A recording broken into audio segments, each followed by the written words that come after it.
Hello friends, आप सभी का स्वागत है हमारे डी कोड एग्जाम के इस ऑनलाइन प्लेटफॉर्म पे।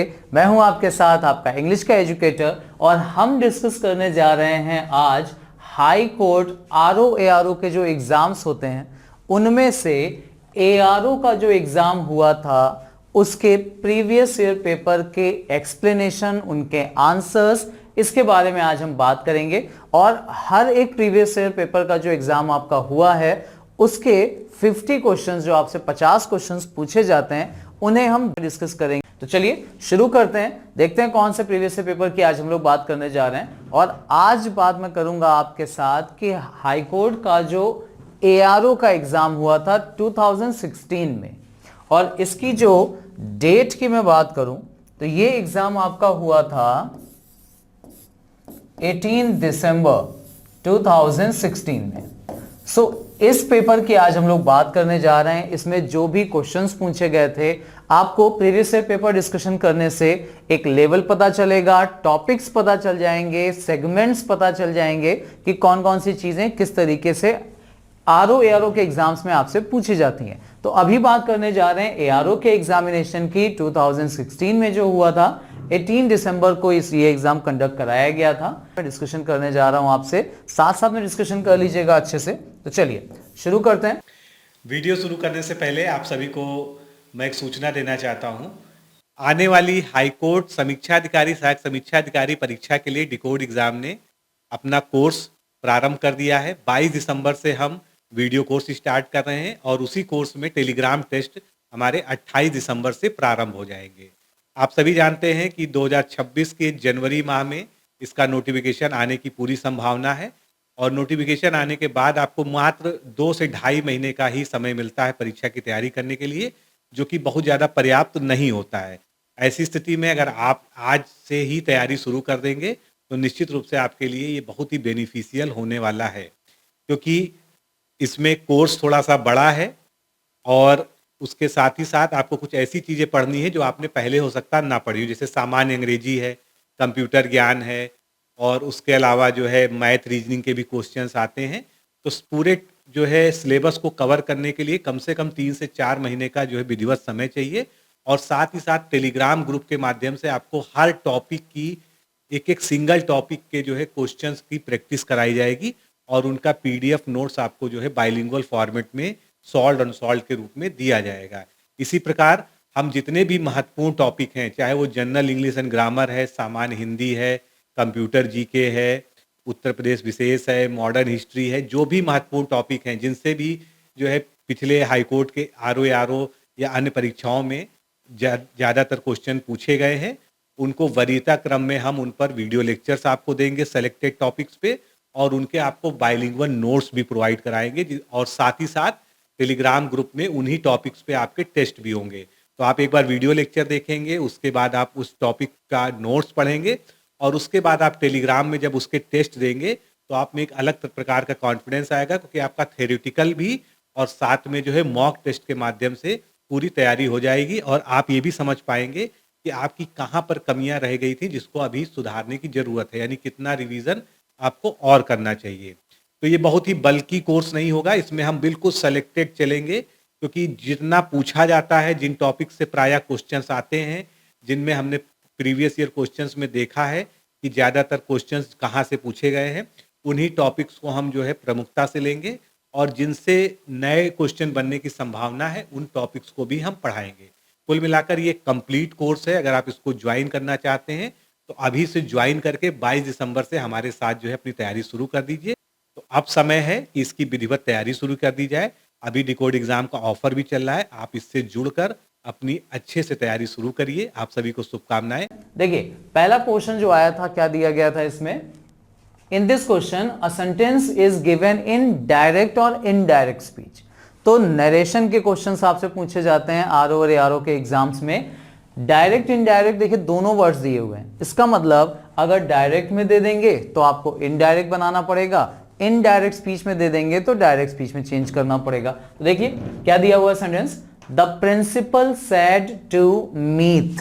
प्रिंसिपल ने मीत से कहा। अभी सेड टू क्लियरली बता रहा है कि बात पास्ट की करने जा रहे हैं, ठीक है ना। अभी सैड को सैड तो रखते नहीं है, तो देखिए ये वाला ऑप्शन तो आप तुरंत एलिमिनेट कर सकते हैं। कॉन्ग्रेचुलेटेड हो सकता है, कॉन्ग्रेचुलेटेड और विश्ड कॉन्ग्रेचुलेशन हो सकता है। तो the principal said to Meet congratulation, wish you success in life. अभी ये पास्ट है ना, तो ये वाला पार्ट भी आपको पास्ट में ले जाना पड़ेगा। कोई यूनिवर्सल ट्रूथ होता तो प्रेजेंट रखते, पास्ट में ले जाना पड़ेगा। इसका मतलब देखिए अब विश्ड और कॉन्ग्रेचुलेशन एक साथ नहीं, ये वाला ऑप्शन गलत हो जाएगा। The principal congratulated Meet and said wish you नहीं, विश को डायरेक्ट सेकंड फॉर्म में चेंज करना है, विश की सेकंड फॉर्म विश्ड होती है, इसलिए ये जो सैड वाला ऑप्शन दिया है ये भी एलिमिनेट हो जाएगा। सही ऑप्शन आ जाएगा ये, the principal congratulated Meet and wished him success in life. Direct, indirect और एक्टिव पैसिव दोनों के क्वेश्चंस करते समय एक चीज का ध्यान खास तौर से रखिएगा, कभी भी ऐसा मत करना कि सेंटेंस को आप इनडायरेक्ट में चेंज करो फिर उसे ऑप्शन से टैली करिए।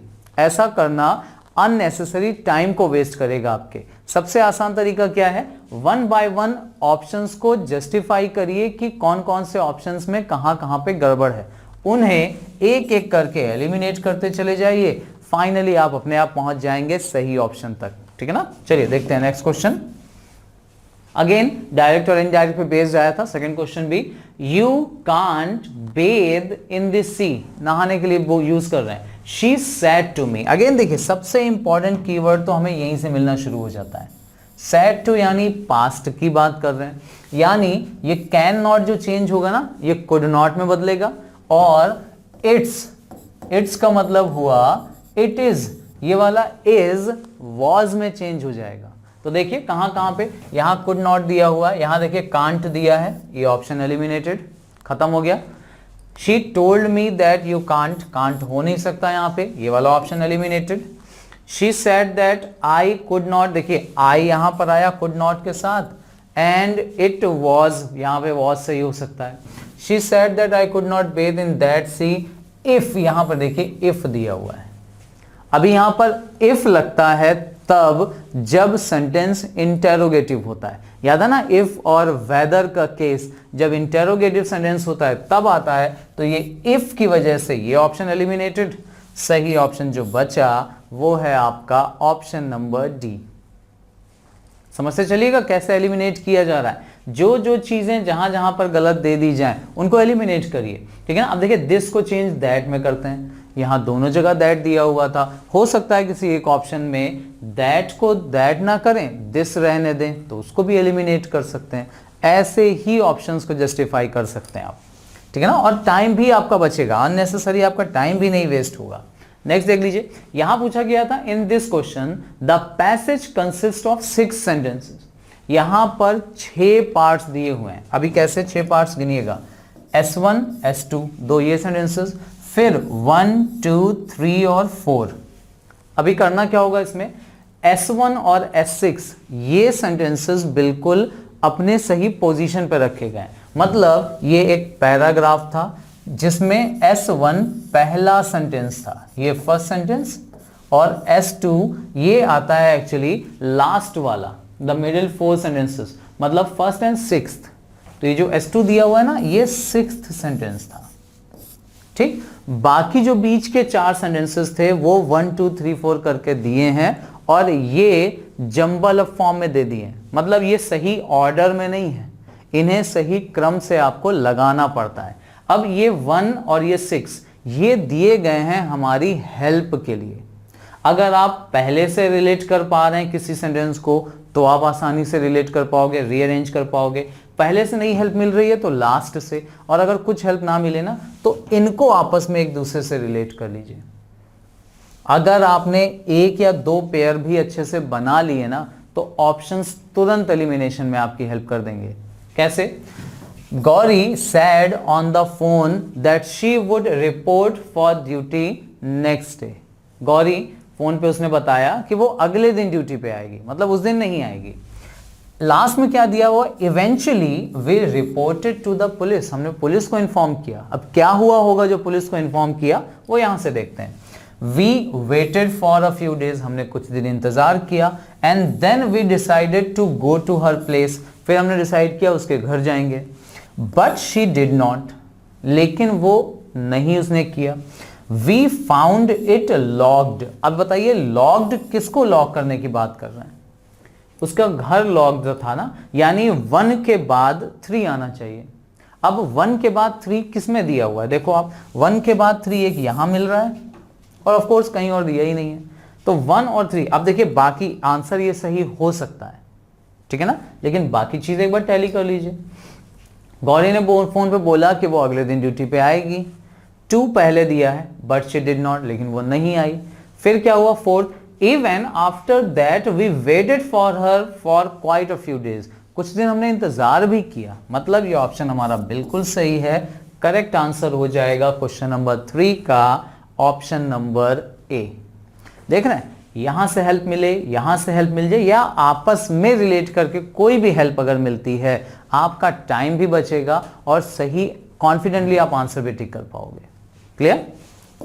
नेक्स्ट क्वेश्चन पे आते हैं। अगेन 6 सेम S1 S6 पहला सेंटेंस, लास्ट सेंटेंस दिया हुआ है। देखते हैं। अ noise started above their heads. पहले में ही बोल रहे हैं देयर मतलब कौन है, बताया नहीं क्या है। एक शोर उनके सर के ऊपर शुरू हुआ। Nearly 100 lives were lost on the fateful day. सैकड़ों जिंदगियां उस दिन खत्म हो गई, उनकी डेथ हो गई, ठीक है ना। अब कुछ हुआ होगा, देखो, but people did not take it seriously, लेकिन लोगों ने उसको सीरियसली नहीं लिया। That was to show every one that there was something wrong. कुछ लगा होगा लोगों को देख के कुछ तो गड़बड़ है। It was a dangerous thing to do. बहुत डेंजरस थिंग थी वो करने के लिए। For within a minutes the ship began to sink. मतलब कुछ ही मिनटों में जहाज डूबने लगा, डूबना शुरू हो गया। अब बताइए जरा, अ noise started above their heads. शोर उनके ऊपर, सर के ऊपर उनको सुनाई पड़ा। अब अगर आप इससे रिलेट करो, but people did not take it seriously, लेकिन लोगों ने उसको सीरियसली नहीं दिया, ठीक है ना। अभी यहां पर आप रख सकते हो कि हो सकता है 1 पहला हो, लेकिन यहां पे देखो that was to show every one that there was something wrong, ठीक है ना। ये समझ में आया, लोगों को दिखना शुरू हुआ कि कुछ गड़बड़ है, ठीक है ना। अच्छा देखो, अगर सीरियसली नहीं लिया उसके बाद हम बोले कि लोगों को लगा कुछ गड़बड़ है, तो सेंस नहीं बनता। सेंस क्या बनता है? That was to show everyone. शोर शुरू हुआ, उससे लोगों को यह पता चलना चाहिए था कि कुछ गड़बड़ है, but people did not take it seriously. लोगों ने उसको सीरियसली नहीं लिया। यानी सेकंड के बाद अच्छा रहेगा कि हम फर्स्ट को रखें, और सेकंड के बाद फर्स्ट अगर आप देखो किस में आया है, तो 2 जगह आपको दिख रहा है। मतलब अभी ये 2 ऑप्शंस तो खत्म, ठीक है ना। अब इन दोनों में से एक ऑप्शन सही हो सकता है। नाउ थर्ड वाला देखिए, it was a dangerous thing to do. अगर हम ये वाला मान लें कि बहुत खतरनाक चीज थी करने के लिए, तो ये शुरुआत में तो आ नहीं सकता, S1 से तो रिलेट होगा नहीं ये वाला। तो बचा कौन सा ऑप्शन? ये एलिमिनेटेड। करेक्ट ऑप्शन हो गया डी, ऑप्शन डी, यानी पहले सेकंड आएगा। कौन सा? A noise started above their heads, that was to show. लोगों को पता लगना चाहिए, उससे पता लग जाना चाहिए था कि कुछ गड़बड़ है, but people did not take it seriously. फिर आया थर्ड वाला, it was a dangerous thing to do. ये जो उन लोगों ने सीरियसली नहीं लिया, ये बहुत खतरनाक हो गया। It was a dangerous thing to do मतलब ध्यान ना देना, ये बहुत खतरनाक पड़ा। And for within a minutes the ship began to sink. थोड़ी देर में ही, या कुछ ही मिनटों में जहाज डूबने लगा। नेक्स्ट क्वेश्चन पे आते हैं। देखिए यहां भी सेम 6 सेंटेंसेस आपको दिए हुए हैं। S1 दिया हुआ है, S6 दिया हुआ है। इनकी बात कर लेते हैं फिर से। The Bhagavad Gita recognises the nature of man and the need of man. Bhagavad Gita recognise करती है, पहचानती है, बताती है, डिफाइन करती है द नेचर ऑफ मैन, प्रकृति को, एंड उसकी जरूरतों को, मैन की जरूरतों को। लास्ट में क्या बोला गया? A man who does not harmonise them is not truly human. एक आदमी जो इन चीजों को हार्मोनाइज नहीं करता, मतलब सामंजस्य नहीं बिठाता, एडजस्ट नहीं करता, इन तीनों को व्यवस्थित नहीं करता, इज नॉट ट्रूली ह्यूमन। अब पहले में बोला गया all these 3 aspects constitute the nature of man. ये तीनों एस्पेक्ट्स जो हैं वो कॉन्स्टिट्यूट करते हैं, बनाते हैं नेचर ऑफ मैन को। It shows how the human being is a rational one, an ethical one and a spiritual one.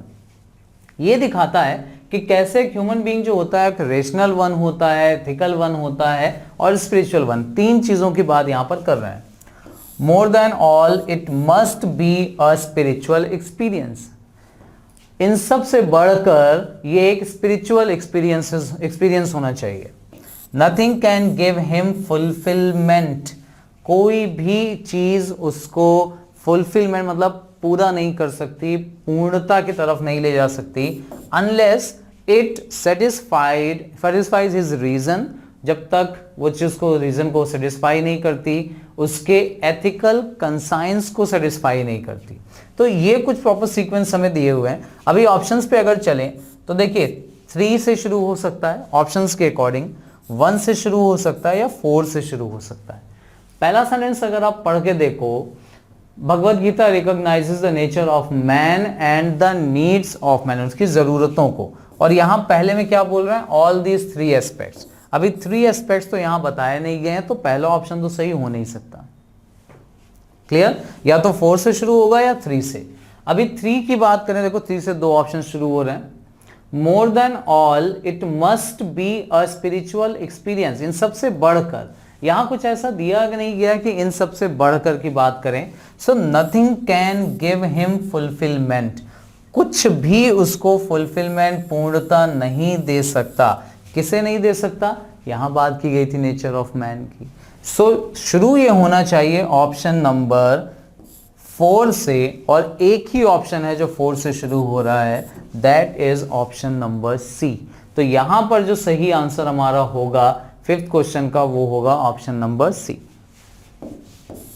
Next question पे आते हैं।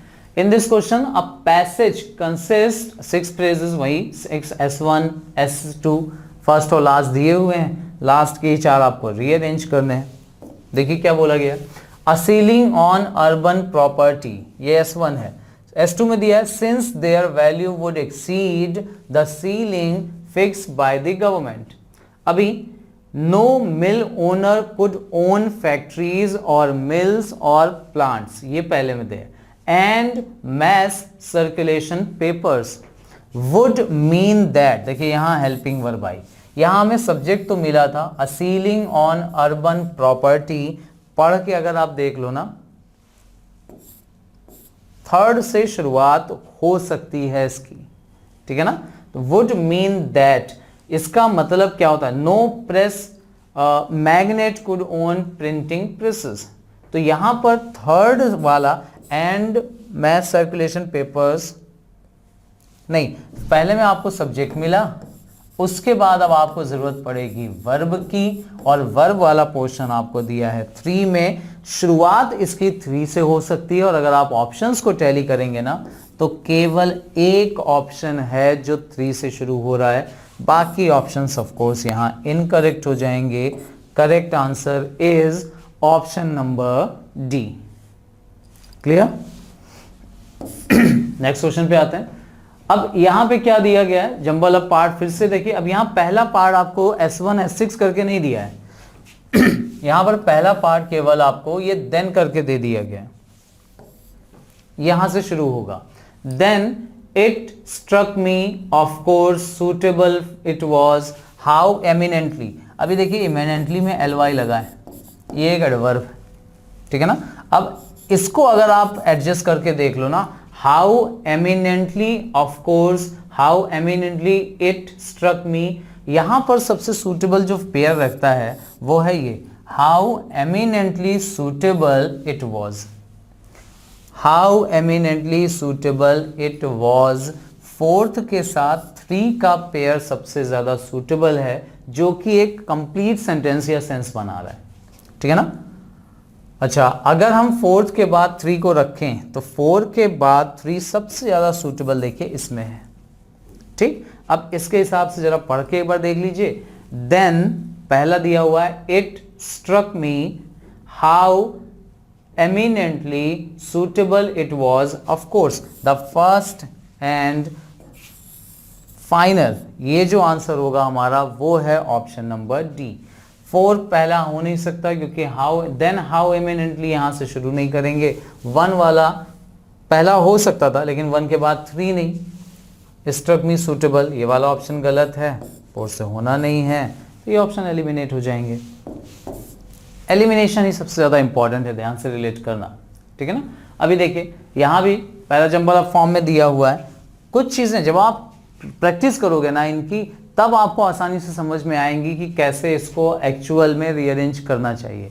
एलिमिनेशन के थ्रू करिए, पेयरिंग के थ्रू करना शुरू करिए। द ग्रॉसर, अब देखिए ग्रॉसर की बात कर रहे हैं। Did not listen to the protest of the customer, हो सकता था पहला से शुरू हो सकता है, देखिए यहां से। लेकिन द ग्रॉसर हु, यहां पे जो हु और हुम आया ना रिलेटिव वर्ड, यही वर्ड आपके रीअरेंजमेंट को आसान करते हैं। Who was in the habit of weighing less, weighing मतलब होता है वजन करना, किसी भी चीज का जो वजन तौलता था वो कम तौलता था, तो कौन तौलता था? ग्रॉसर। तो the grocer who was in the habit of weighing less, second से भी शुरू हो सकता है, यानी या तो ये ऑप्शन हो सकता है या फिर ये whom he had cheated। अभी देखिए जिसको चीट किया गया, चीट किसको किया गया? कस्टमर को, और कस्टमर के साथ ही आना चाहिए था ये वर्ड whom, यानी 3 के बाद 1 और 2 से शुरुआत, 3 के बाद 1। अच्छा विद केट और एसिटी, ये भी देख लेते हैं। देखिए अगर हम सेकेंड वाला पहले रख लें, ये वाला वर्ड, तो the grocer who was in the habit of weighing less, फिर did not listen to the protest of the customers, फिर आएगा होम। देखिए कस्टमर्स के बाद होम, यानी 1 के बाद 3, ये आना चाहिए और सेकंड से शुरुआत होनी चाहिए। करेक्ट ऑप्शन होगा यहां ऑप्शन नंबर डी। नेक्स्ट, फिर से ये जो देखिए, the impact is to be seen in the diverse changes in consumer habits of technological and industrial development in cities, town and even in village conglomerates। यहां पर आपको देखिए ध्यान रखना है, the impact is to be seen हो सकता है पहले से शुरू हो जाए, in the diverse changes in हो सकता है, the impact of technological and industrial development ये भी हो सकता है, ठीक है ना। अब impact को ही देखा जाता है, लेकिन impact कौन सा? Of technological and industrial development, ठीक है ना। तो अगर 3 से स्टार्ट करने वाला ऑप्शन देखें तो सही ऑप्शन हमारा होना चाहिए ये। एक बार पढ़ के देख लेते हैं। The impact of technological and industrial development is to be seen, फिर आएगा second, in the diverse changes in consumer habit in cities, town and even in village. तो करेक्ट ऑप्शन यहां होना चाहिए ऑप्शन नंबर ए। नेक्स्ट आ जाइए question number 10 पे। Parajumble फिर से, I was and stay when my father told me, very excited. तो आई वॉज वेरी एक्साइटेड, एक ही पेयर यहां पर शुरुआत हो सकती है इसकी, तो वॉज वेरी एक्साइटेड। शुरुआत अगर हम थर्ड से करें तो एक ही ऑप्शन है जो थर्ड से शुरू हो रहा है। देखिए बहुत आसान हो जाएगा, पढ़ के देख लीजिए, जरूर एक बार रीअरेंज करने तो उसको पढ़ के जरूर देखें। सो आई वॉज वेरी एक्साइटेड, फिर सेकेंड वाला, when my father told me that I could go with him and stay for a few days in Delhi. Correct option here is option D. अभी यहां पर देखिए क्या पूछा गया था, एक कॉम्प्रहेंशन का पार्ट, एक पैसेज आपसे पूछा गया था जिसपे बेस्ड आपसे कुछ क्वेश्चंस पूछे गए थे। फटाफट एक बार पैसेज देख लेते हैं। If I had been asked in my early youth whether I prefer to have dealing only with men or only with books, my answer would certainly have been in favor of books। देखिए क्या किया मैंने, जब sentence शुरू किया तो मैं रुका तब जब मुझे फुल स्टॉप मिला, ठीक है ना। तो अगर मुझसे पूछा जाता मेरे अर्ली यूथ के टाइम पे, मतलब जब मैं यूथ था, छोटा था, कि क्या प्रिफर करूंगा मैं, लोगों के साथ मिलना जुलना या बुक्स के साथ, तो मेरा आंसर यही होता कि प्रिफर मैं बुक्स को करूंगा, ठीक है ना। In later years this has become less and less, धीरे धीरे आदत कम होती गई, मतलब बुक्स की तरफ कम, लोगों की तरफ ज्यादा। Not that I have had so much better experience with men than with books. On the contrary, delightful books even now come on my my way more often than purely delightful man. ऐसा नहीं है कि books में interest कम होता गया या बहुत अच्छे एक्सपीरियंस होते गए मुझे लोगों के साथ, बल्कि बोला गया है इसके ऑपोजिट हुआ क्या, और अच्छी अच्छी किताबें सामने आने लगी। ज्यादातर डिलाइटफुल मैन से ज्यादा अच्छी किताबें सामने आई। But the many had experiences with man have nourished the meadows, देखिए चारागाह को ऐसे बोलते हैं, of my life as the noblest book could not do. मतलब जो लोगों के साथ एक्सपीरियंस हुआ मुझे ना, वो मैनी एक्सपीरियंसेस जो अजब तरह के हुए, उन्होंने मुझे ज्यादा डेवलप किया नोबलेस्ट बुक्स की बजाय। ठीक है ना। तो ये ओवरऑल सेंस था जो छोटा सा शॉर्ट में मैंने आपको पैसेज का दिया। पैसेज समझ में आ जाएगा तो आंसर्स अपने आप समझ में आ जाएंगे। क्या बोला जा रहा है, which one of the following statement best reflects the main argument of the passage. Passage के मेन आर्ग्यूमेंट को रिफ्लेक्ट क्या करता है, बुक्स और मैन में कंपेयर किया जा रहा है, दोनों के साथ राइटर का एक्सपीरियंस बताया जा रहा है। बोला जा रहा है कि बुक्स के साथ एक्सपीरियंस अच्छा रहा अर्ली डेज में, लोगों के साथ एक्सपीरियंस अच्छा रहा बाद के दिनों में। ठीक है ना। देयर आर मोर पॉपुलर या purely delightful man than purely delightful books. Pure मतलब ज्यादा डिलाइटफुल मैन ज्यादा है डिलाइटफुल बुक से, ऐसा नहीं है। It is the experience with other human beings that nourishes one's life and not necessarily books. Nourish करने की, जैसे मेडो को नरिश करने की बात कर रहे थे ना, वही बोला जा रहा है यहाँ पर कि बुक्स भी नरिश करती हैं लेकिन श्योरिटी नहीं है, लेकिन एक्सपीरियंस जो होता है लोगों के साथ वो ज्यादा नरिश करता है। ये ऑप्शन हो सकता है। Neither man nor books give any worthwhile experience, गलत है। Books are always better than man, always गलत है। करेक्ट ऑप्शन हो जाएगा option number B. Next question पे आते हैं। क्या पूछा गया है, in his early youth, early youth में क्या हुआ था, prefer to have dealing only with books, only नहीं प्रेफर किया था लोगों की बजाय बुक्स के पास जाना। Like to have more dealing with man than with books, नहीं। Like to have more dealing with man than with,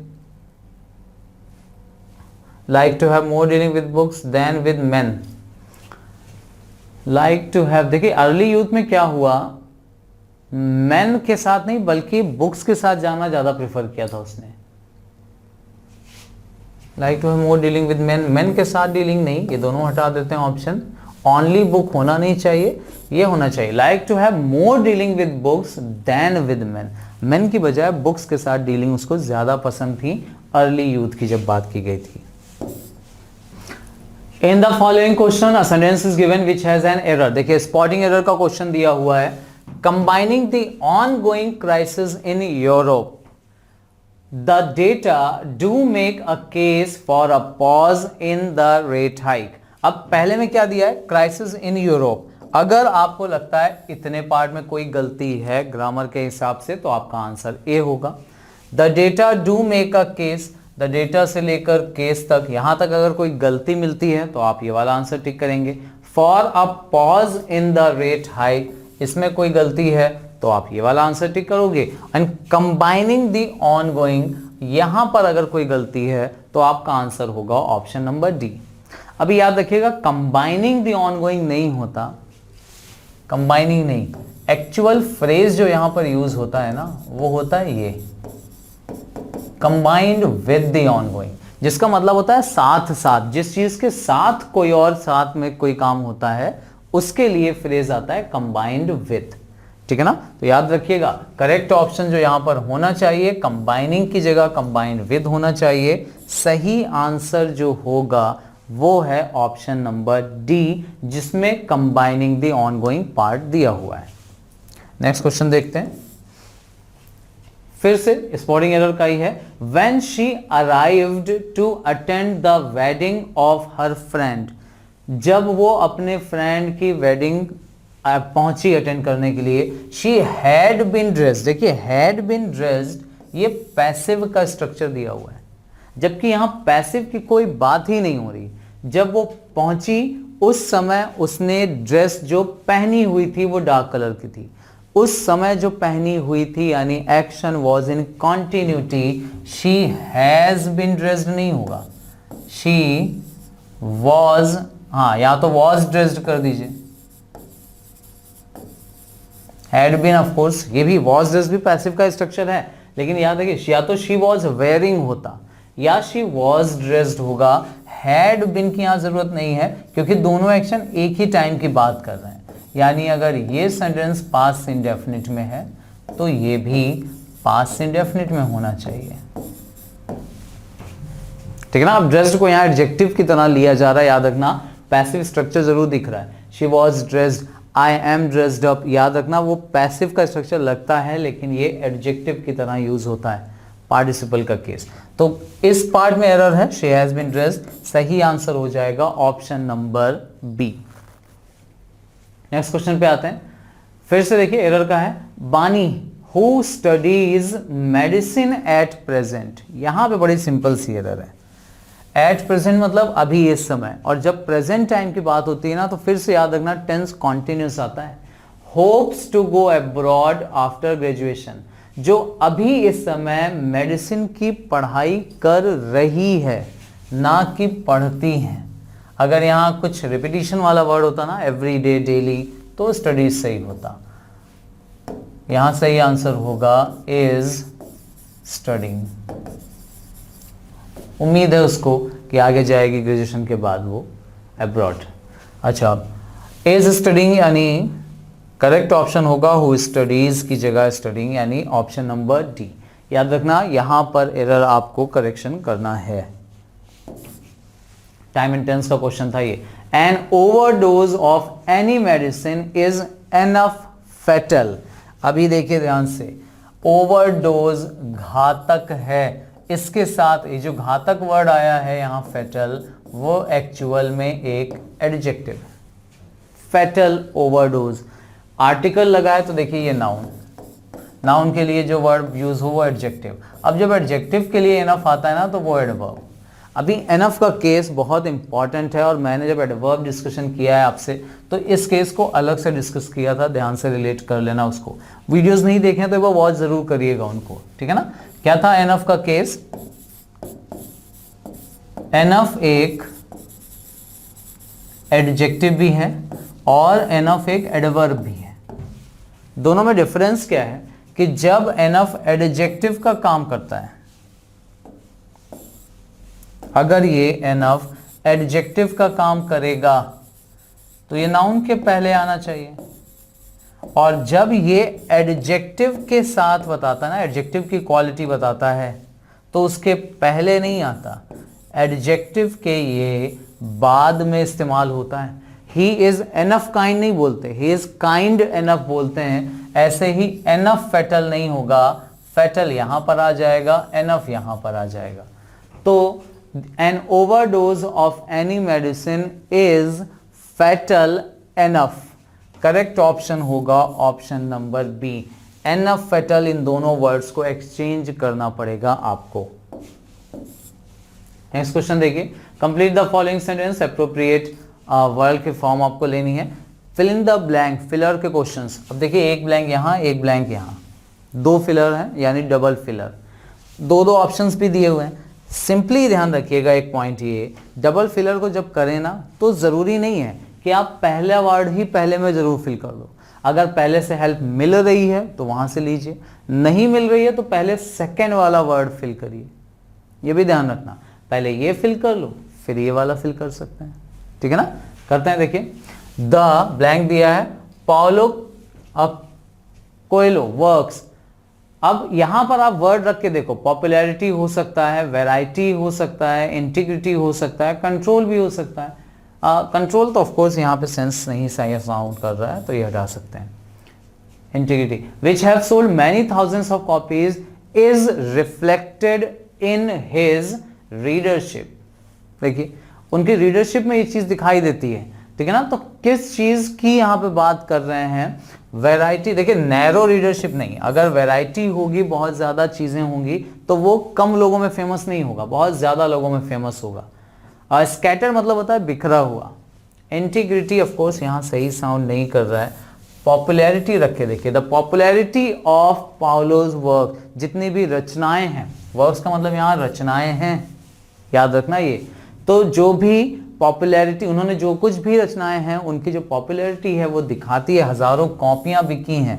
तो देखिए नैरो तो वैसे भी नहीं हो सकता था, ठीक है ना, दिखाता है वाइड रेंज है उनके रीडर्स की। तो करेक्ट ऑप्शन होना चाहिए यहां पर ऑप्शन नंबर ए। नेक्स्ट आ जाते हैं, कंप्लीट करना फिर से, 2 ब्लैंक दिए, नहीं 1 ब्लैंक दिया हुआ है। आर्किटेक्ट्स क्या होता है? आर्किटेक्ट्स देखिए, डिफाइन अ फिजिकल स्ट्रक्चर, ये कैसा फिजिकल स्ट्रक्चर होता है? As a set of materials arranged in such a way that these material can, blank दिया हुआ है, डाउनवर्ड पुल ऑफ ग्रेविटी। मतलब आर्किटेक्ट्स ऐसी चीजें होती हैं, ऐसे स्ट्रक्चर्स होते हैं जिन्हें कुछ मटेरियल को इस तरह से अरेंज करके बनाया जाता है कि वो ग्रेविटी जो नीचे की तरफ खींचती है ना, उसको उसके अगेंस्ट खड़े हो जाते हैं। तो उसके अगेंस्ट की बात करें तो मिमिक का मतलब तो कार्टून बनाना होता है, एम्पलीफाई, बहुत ज्यादा बढ़ा चढ़ा कर, डिसलॉज भी नहीं होगा। करेक्ट ऑप्शन होना चाहिए रेसिस्ट। नीचे की तरफ खींचता है और आर्किटेक्ट्स ऊपर उसको, उसके अपोजिट कुछ ऐसे मटेरियल को अरेंज करके बनाया जाता है जो ग्रेविटी को थोड़ा सा अपोज करते हुए लगते हैं। याद रखना रेसिस्ट होना चाहिए यहाँ सही answer. Next, although prices, blank दिया है, ड्यूरिंग द फ्यूल शॉर्टेज। अब आप सोचो, फ्यूल की शॉर्टेज होती है तो महंगाई बढ़ती है या घटती है? फ्यूल की शॉर्टेज है, महंगा होता है पेट्रोल, तो ऑफकोर्स महंगाई बढ़ती है, तो डिक्रीजेस वाला ऑप्शन तो होगा नहीं, ये वाला ऑप्शन खत्म हो गया। ऑल्दो प्राइसेस, हाँ, suppliers actually saw in profit. Suppliers को क्या होता है? फ्यूल की शॉर्टेज है तो प्रॉफिट भी ऑफ कोर्स क्या होगा? लेस ही होगा ना। करेक्ट ऑप्शन होना चाहिए ऑल्दो प्राइसेस इंक्रीज्ड, प्राइसेस बढ़ते हैं लेकिन सप्लायर्स को जो होते हैं, सप्लायर, सप्लाई करने वाले लोग, फ्यूल की शॉर्टेज की वजह से उनका लॉस हो जाता है, ठीक है ना, प्रॉफिट्स उनको नहीं होता ज्यादा। तो याद रखिएगा करेक्ट ऑप्शन यहां होना चाहिए ऑप्शन नंबर ए। नेक्स्ट आ जाइए, कंप्लीट द फॉलोइंग सेंटेंस। अच्छा, डिस्पाइट हिज एज, ये बड़ा इंटरेस्टिंग क्वेश्चन था जो पूछा गया था आपसे। डिस्पाइट हिज एज मतलब उसकी उम्र हो गई है, काफी बड़ी उम्र का पर्सन है। ही हैज अ सिली, लेकिन फिर भी उसका जो सेंस ऑफ ह्यूमर है ना वो सिली है, बच्चों वाला है, बचकाना है। तो एज उसकी ज्यादा हो गई है लेकिन सिली, बेवकूफाना हरकतें हैं।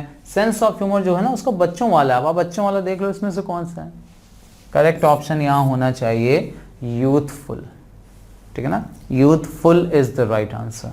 ट्रिवियल का मतलब होता है छोटा मोटा, बहुत अनइम्पॉर्टेंट चीजें, इतनी छोटी मोटी चीजें जिनको बहुत ज्यादा महत्व ना दिया जाए, महत्वहीन जिसको बोलते हैं, ठीक है ना। अच्छा, मैच्योर नहीं हो सकता क्योंकि मैच्योर तो वो पर्सन है ही ऑलरेडी। ये देखिए पूछा क्या गया था आपसे यहां पर, choose the one which is most similar in meaning. Similar meaning पूछा गया है, मतलब सिनोनिम पूछा गया है आपसे। अब प्रोटैगनिस्ट का मतलब होता है लीडर, जो सामने से, फ्रंट से लीड करता है हमेशा। करेक्ट सिनोनिम इसका होना चाहिए लीडिंग कैरेक्टर। किसी भी नाटक वगैरह में देखा होगा ना आपने, मुख्य किरदार जिसको बोलते हैं, तो जो मुख्य किरदार होता है वो होता है प्रोटैगनिस्ट, लीडिंग कैरेक्टर, ठीक है ना, मुख्य किरदार जिसको हम लोग बोलते हैं। नाटक वगैरह में, मूवीज वगैरह में आपने जो हीरो देखे होंगे, प्रोटैगनिस्ट।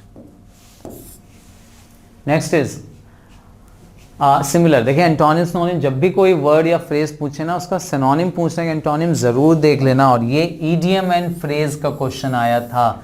एन ऑलिव ब्रांच मतलब होता है शांति का प्रतीक, शांति का प्रतीक, ठीक है ना। आइडिया नहीं, विकेट पर्सन होगा नहीं, ऑफर ऑफ पीस, ठीक है ना, symbol of peace, offer of peace, ये होना चाहिए सही ऑप्शन। लेडी होगा नहीं, आइडिया होगा नहीं। Correct option option number C. Next is 23 में क्या पूछा गया है?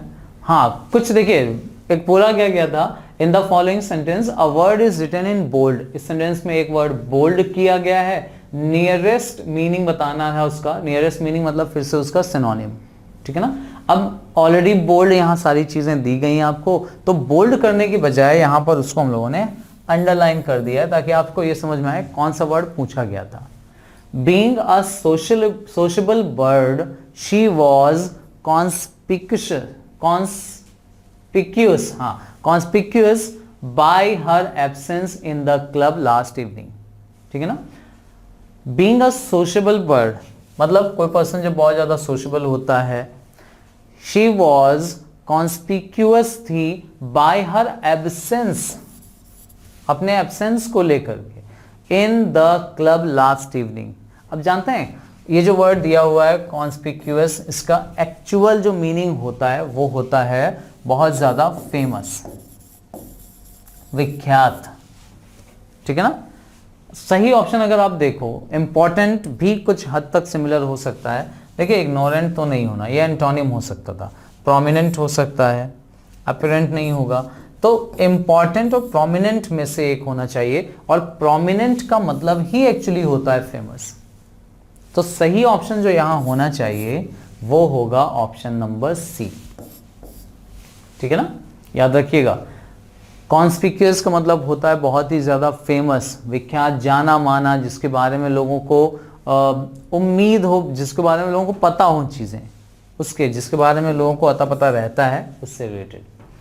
ही upbraided the little boy who got frightened. अभी देखिए सेंस के अकॉर्डिंग गेस करना आसान होता है, लेकिन यहां पे जो वर्ड दिया हुआ है ना अपब्रेडेड, इसका जो सेंस निकालना है, द लिटिल बॉय, उसने छोटे बच्चे को अपब्रेडेड किया जो डर गया था।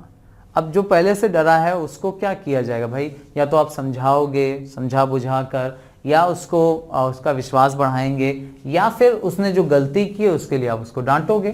तो एक्चुअल में अपब्रेडेड का मतलब होता है डांटना, फटकार लगाना, ठीक है ना। करेक्ट ऑप्शन यहां जो होना चाहिए अपब्रेडेड का, दैट इज स्कोल्डेड। स्कोल्डेड मतलब होता है डांटना।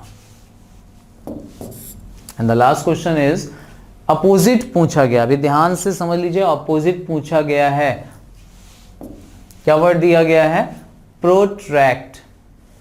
प्रोट्रैक्ट, not to be careful about the future, to indulge in extravagance, to cut short, not to display. क्या होना चाहिए इसका सही आंसर, प्रोट्रैक्ट। प्रोटेक्ट का एक्चुअल मतलब होता है, जो प्रोट्रैक्ट है इसका मतलब होता है किसी भी चीज को इंक्रीज करना, लंबा खींचना, बढ़ाना, किसी चीज की लंबाई बढ़ाना। तो अगर इसका एंटोनिम पूछा जा रहा है, एंटोनिम ऑपोजिट, तो वो होना चाहिए, बढ़ाने का ऑपोजिट क्या होगा, छोटा करना, to cut short. Correct option of question number 25 is to cut short.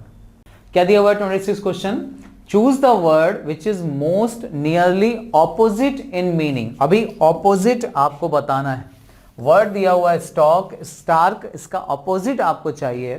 Stark का मतलब होता है बहुत ही बोल्ड, जिंदा दिल, बहुत ही ओपन जो होता है।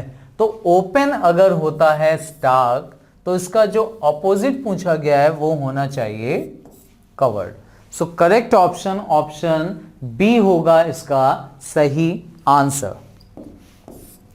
नेक्स्ट बात करते हैं, शी डिस्पाइसेस क्लासिकल म्यूजिक। अभी एक वर्ड को यहां पर हाईलाइट करेंगे या बोल्ड करके दे देंगे, और पूछा है नियरली ऑपोजिट।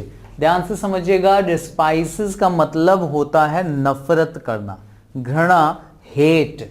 तो इसका जब एंटोनिम पूछेंगे तो वो हो जाएगा उसको पसंद करना, यानी एप्रिशिएट। याद रखना, डिस्पाइसेस मतलब हेट करना होता है, कॉम्प्रहेंड समझना हो जाता है। नेक्स्ट क्वेश्चन की बात कर लेते हैं। I took a durable pair of shoes when I went on the trip. अभी ड्यूरेबल, कोई कपड़ा बहुत ड्यूरेबल है ना, मतलब वो बहुत टिकाऊ, मजबूत है। तो मजबूत का ऑपोजिट जो देखा जाए तो वो होना चाहिए, देखिए डेलिकेट भी होता है, बहुत ही हल्का फुल्का। फ्रेजाइल इसका सही एंटोनिम होना चाहिए। देखो ध्यान से, ऑपोजिट पूछा गया था।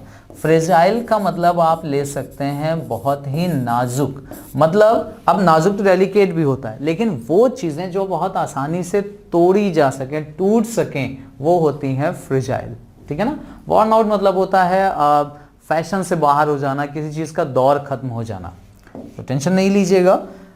नेक्स्ट क्वेश्चन जो पूछा गया था क्या था, हाँ, 4 वर्ड्स आपको दिए गए और पूछा गया इनमें कौन सा करेक्टली स्पेल्ड है। प्लीज नोटिफिकेशन ध्यान से पढ़ लीजिएगा। करेक्टली स्पेल्ड पूछा गया है, इसका मतलब बाकी वर्ड्स की स्पेलिंग गलत होगी, एक ही सही होगा। कई बार रॉन्गली स्पेल्ड पूछ लेते हैं, मतलब 3 वर्ड्स की स्पेलिंग सही होती है और गलत की स्पेलिंग पूछ लेते हैं कि गलत कौन सा है। तो अभी सारे के सारे वर्ड देखिए रेस्टोरेंट ही हैं जिनको अलग अलग फॉर्म में बोला गया है। ये वाला वर्ड रेस्टोरेंट होता नहीं है। रेस्टोरेंट की करेक्ट स्पेलिंग RESTAURANT होती है, रेस्टोरेंट। ये सारे ऑप्शन हो जाएंगे इनकरेक्ट। नेक्स्ट 4 वर्ड्स फिर से करेक्टली स्पेल्ड पूछा गया है। इग्नोएबल, अच्छा ये जो इग्नोएबल दिया हुआ है ना, ये एक्चुअली इग्नोबल होता है, तो ये वाली स्पेलिंग तो गलत है। इग्नोमिनियस सही है। आइडियोसिंक्रेसी, यहाँ पे ए होता है सिंक्रेसी में, इसका मतलब होता है सनक, पागलपन, टिपिकल बिहेवियर। और इम्पेटस TUOUS होता है, TUOUS याद रखना, इसका मतलब होता है इम्पेटस, मतलब होता है बेसब्रा जो होता है, सब्र जिसको नहीं होता है। इग्नोमिनियस होगा यहाँ पर सही आंसर।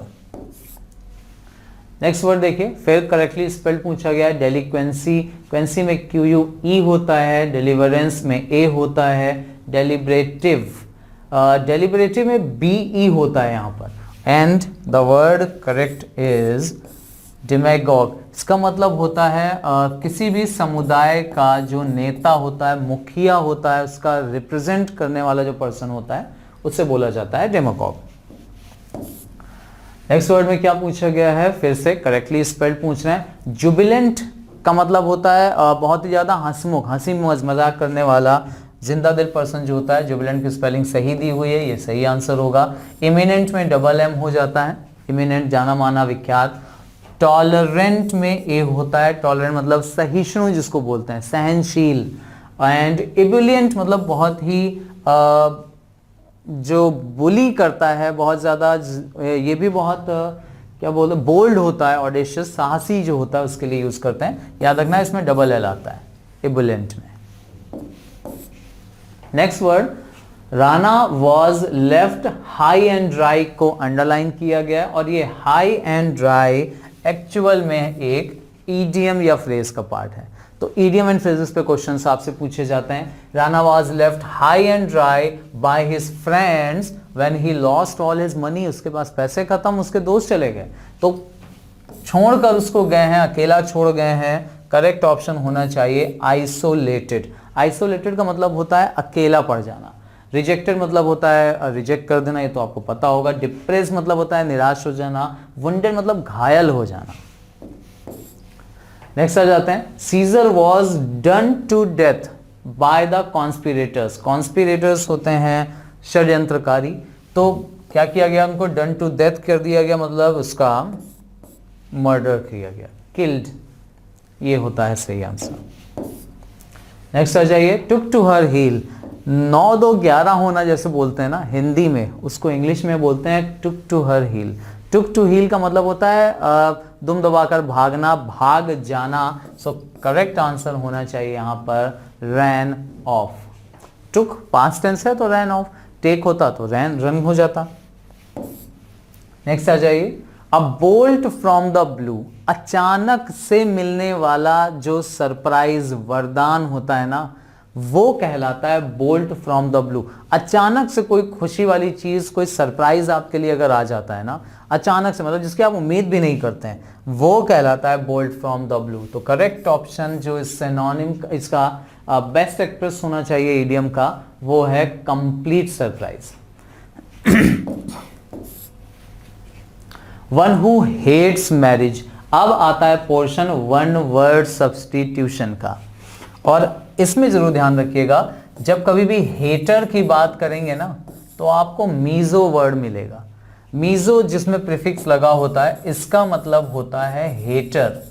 और अगर कहीं पर आपको वर्ड लिखा हुआ मिल जाए ये फाइलो, फाइलो का मतलब होता है लवर,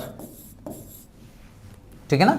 अब GAMY गैमी, ये अगर लगा हुआ वर्ड मिलता है, सो गैमी वर्ड रिप्रेजेंट करता है मैरिज को। तो बताइए जरा, मैरिज, अब जैसे देखिए पॉली मतलब होता है मैनी, और गैमी का मतलब अभी बताया आपको, मैरिज होता है। सो खुद बताइए जरा, पॉलीगैमिस्ट का मतलब जानते हैं? वो पर्सन जिसने बहुत सारी शादियां की हों।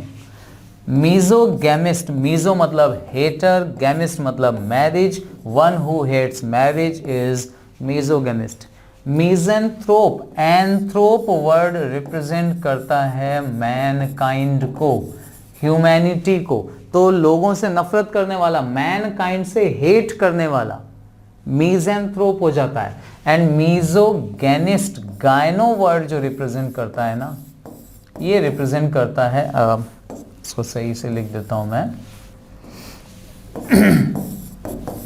गायनो वर्ड रिप्रेजेंट करता है फीमेल्स को, ठीक है ना।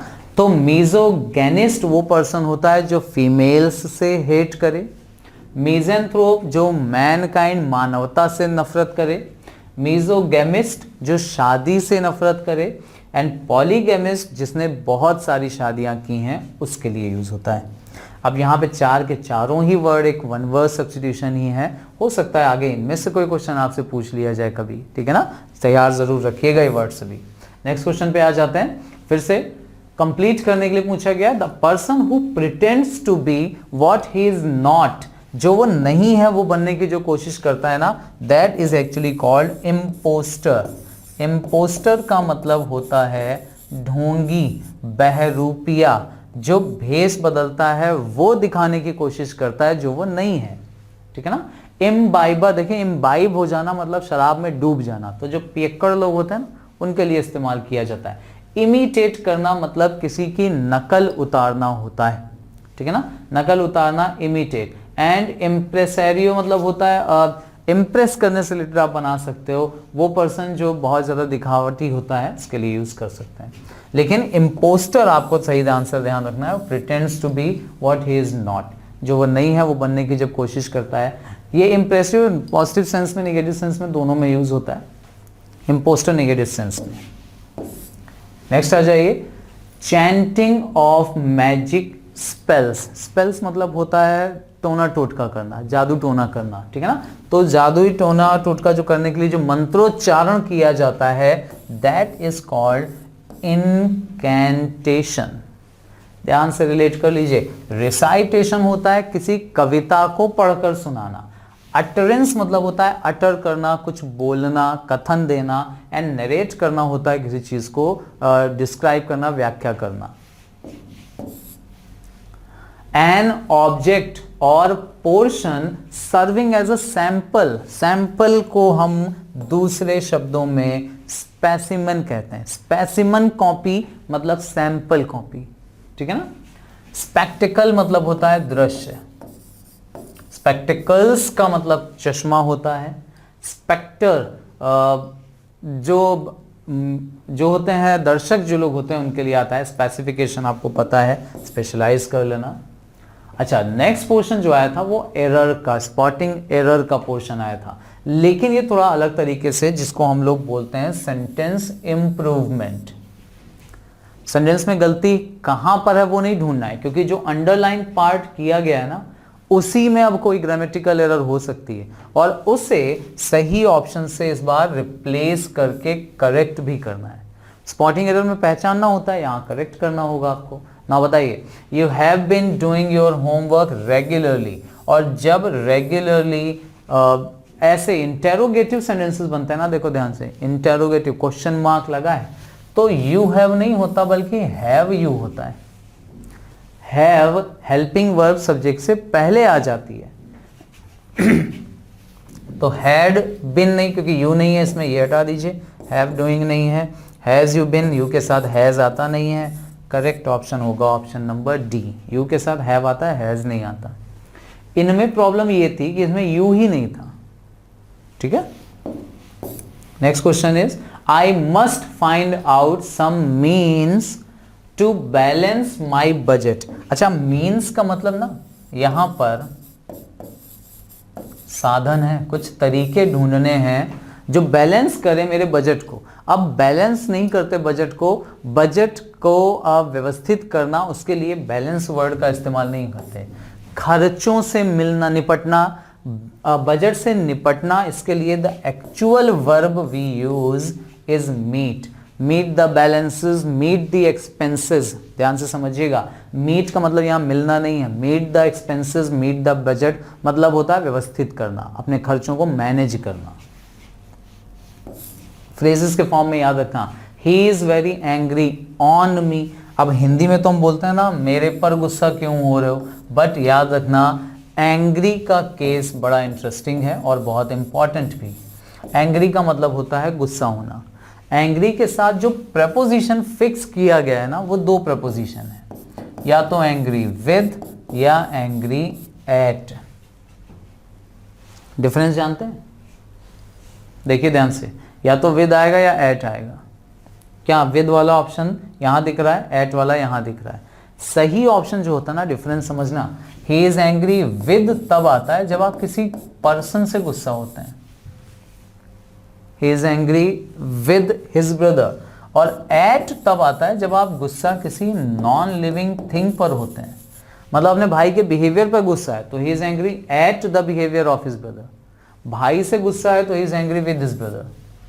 करेक्ट ऑप्शन होगा यहाँ एंग्री विद मी। याद रखना विद और एट दोनों होता है, एट नॉन लिविंग के लिए, विद लिविंग के लिए। Next, the streets are so wet, सड़कें जो हैं वो भीगी हुई हैं। इट शुड हैव रेन्ड, देखिए शुड हैव आता, होना चाहिए था, होना चाहिए था लेकिन नहीं हुआ, तब शुड लगाते, तो शुड वाला ऑप्शन तो गलत है ही। Indeed have, would have, could have, यहाँ जो सही ऑप्शन ना, सड़कें गीली हैं ये देख के आप अंदाजा लगा रहे हैं, और अंदाजा लगाने के लिए जो हेल्पिंग वर्ब मॉडल्स में इस्तेमाल होती है वो है मस्ट। सही आंसर होना चाहिए इट मस्ट हैव रेन्ड, हुई होगी अंदाजा लगाने के लिए। नेक्स्ट आ जाइए, एक्टिव पैसिव के देखिए क्वेश्चंस आए थे, बहुत इंपॉर्टेंट टॉपिक है एक्टिव पैसिव, डायरेक्ट सभी ध्यान से समझना। रश्मि वॉज मूव्ड, देखिए वॉज बी की फॉर्म, मूव्ड थर्ड फॉर्म। अगर बी की सेकेंड फॉर्म आई है तो जब आप इसको एक्टिव में चेंज करोगे ना, ये पैसिव है, बी के साथ थर्ड फॉर्म, पैसिव की पहचान। पैसिव बनाना हो तो वर्ब की जगह बी रखते हैं, एक्टिव में चेंज करना है तो जो फॉर्म बी की दिख रही है वही फॉर्म मूव की रख दीजिए। ये सेकेंड फॉर्म है तो मूव की सेकेंड फॉर्म जो कि मूव्ड होती है। तो देखो यहाँ मूव्ड दिया हुआ है, ये सही है, यहाँ मूव्स दिया है, अगर ये होता तो यहाँ इज आया होता। हैज के बाद थर्ड फॉर्म तो यहाँ बिन लिखा होता, तो ये भी ऑप्शन गलत, मतलब बी होगा नहीं, सी होगा नहीं, यहाँ हैड दिया हुआ है और यहाँ पर हैड आया ही नहीं है, गलत ये भी है। करेक्ट ऑप्शन होगा option number A. Next question, again active passive, we had to stop. अभी देखिए टू के बाद स्टॉप जो आया है ना, ये है वर्ब की बेस फॉर्म, ठीक है ना। टू के बाद जब स्टॉप आता है तो बेस फॉर्म यूज हुई है। अब अगर यहां पर बेस फॉर्म आई है तो जब इसका पैसिव बनाएंगे तो बी आएगा, वो भी बेस फॉर्म में, और बी के बाद लगेगी वर्ब की थर्ड फॉर्म, यानी टू बी स्टॉप्ड होना चाहिए, ठीक है ना। अब देखिए ऑब्जेक्ट ये था, ऑल अदर वर्क, ये पहले आ जाएगा, तो ऑल अदर वर्क सब में दिया है। एज स्टॉप्ड बाई, एज होगा नहीं क्योंकि इसमें बी नहीं दिख रहा है। हैज टू स्टॉप, टू के बाद स्टॉप्ड आता ही नहीं है, ये गलत हो गया। हैड स्टॉप्ड, देखो यहाँ बी नहीं आया, गलत हो जाएगा, ये आया सही, had to be stopped. Correct option होगा ऑप्शन नंबर डी। नेक्स्ट आ जाइए, Gandhi ji started the quit India movement in 1942। अभी देखो यहां पर स्टार्टेड सेकेंड फॉर्म दी हुई है ना, एक्टिव पैसिव भी बनाना है, सेकेंड फॉर्म दी हुई है, मतलब बी की सेकेंड फॉर्म आएगी, और बी की सेकेंड फॉर्म होती है वॉज या वर, तो जितने में वॉज वर होगा वही ऑप्शन सही हो सकते हैं। यहाँ तो वॉज वर ही नहीं है, हटा दीजिए। यहाँ हैड बिन दिया है, हटा दीजिए। वॉज हो सकता है लेकिन बिन की जरूरत ही नहीं है, हटा दीजिए। वॉज दिया हुआ है, थर्ड फॉर्म आ गई, सही आंसर हो गया ऑप्शन नंबर डी।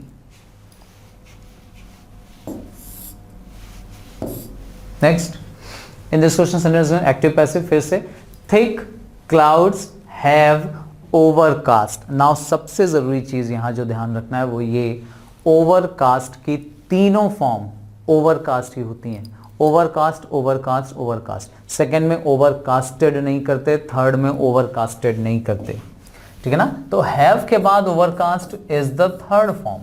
अगर वर्ब की थर्ड फॉर्म है तो बी की थर्ड फॉर्म आएगी, मतलब हर हाल में पैसिव वॉइस में बिन आना चाहिए। अब बिन कितने में आया है अब आप खुद देख लो। ओवरकास्ट यहां है नहीं, हटा दीजिए। इज आया, इज होना नहीं चाहिए, वॉज होना नहीं चाहिए, बिन होना चाहिए था। ये ऑप्शन सही होगा। Option number D is the right answer. Next question पे आते हैं। फिर से देखिए डायरेक्ट इनडायरेक्ट के क्वेश्चंस।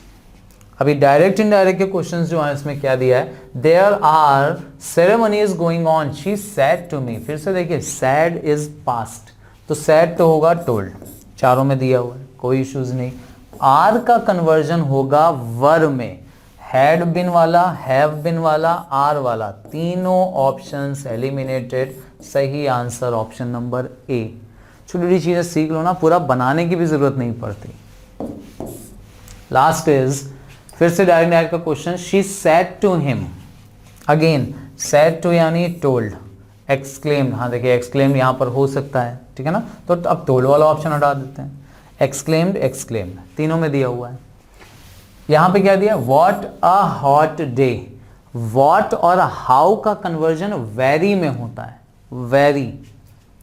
अब वॉज यहां भी, वॉज यहां भी, वॉज यहां भी, देखिए यहां वेरी दिया हुआ है, यहां पर वेरी नहीं आया, ये हटा दीजिए। यहां भी वेरी नहीं आया, हटा दीजिए। She exclaimed that it was a very hot day. Clear. ये था हमारा रिव्यू, एक्सप्लेनेशन, डिस्कशन आपके साथ। प्रीवियस ईयर पेपर जो आपसे पूछा गया था 2016 का ARO का एग्जाम जो हुआ था 18 दिसंबर को ये हुआ था 2016 का। ऐसे ही कुछ इंपॉर्टेंट क्वेश्चंस और उनके आंसर्स प्लस एक्सप्लेनेशन, ये मैं आपके साथ डिस्कशन करता रहूंगा। कुछ और प्रीवियस ईयर पेपर्स और उनके क्वेश्चंस आंसर्स के साथ, एक्सप्लेनेशंस के साथ मिलेंगे हम लोग अपने अगले वीडियो में। तब तक के लिए जो पॉइंट्स बताए हैं प्रैक्टिस जरूर कर लीजिए। चलिए मिलेंगे हम लोग अपने अगले वीडियो में, तब तक के लिए keep practising. All the very best आपके एग्जाम्स के लिए एंड थैंक यू वेरी